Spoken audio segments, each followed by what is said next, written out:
Hi, I'm Eric Jingles, and by using our mobile app Jingle, you can stream live on your smartphone from the Arctic Circle or a parking lot in Moncton, New Brunswick. You probably wouldn't, but you could. Eric Jingles owns and runs iCommunications in Moncton, an advertising and promotion firm with a sense of humor. And we're going to be drinking at work today, so. They are, actually. But that's because a brewery is going to have an online brainstorming session to name a new beer, opening participation to anywhere the internet reaches. Honeybees pollinate about 35% of the food we eat, so when their numbers were being decimated, people and the media took notice. Wheatley sells honey, but his main business is selling starter kits to new beekeepers, and that's been buzzing. You're probably looking at about a 500% increase in new beekeepers. That number, Wheatley says, is for the Maritimes.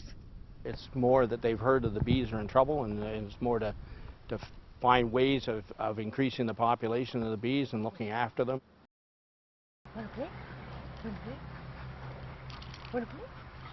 These are golden moments for Darla Davidson in years that have been dominated by illness. 5 years ago, she was diagnosed with acute leukemia. She experienced full-body radiation, renal failure, and a bone marrow transplant. An unflinching story that she documented on her laptop, a struggle she shared with others at presentations. It seemed to be important to people. Whoever heard it, they were very moved. And it's not like go, you can go, and there's no stopping you. It's not that kind of an inspirational piece. It's more of this is what it's like, bare bones. And if you have anyone in your life going through this, and you may be able to understand why they isolate themselves.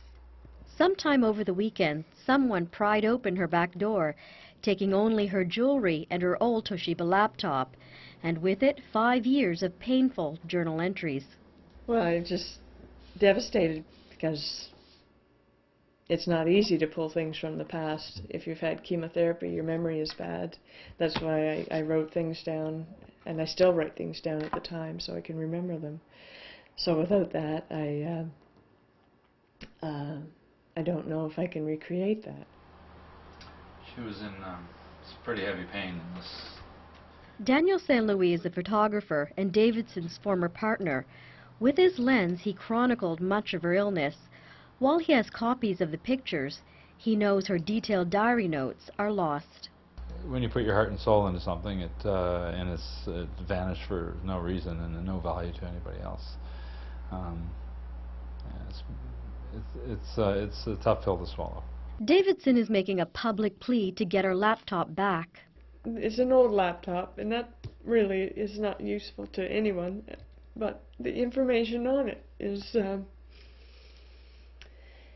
it's critical to me. And a lot of work has gone into it, a lot of tears, and I just would love to have that back if I could.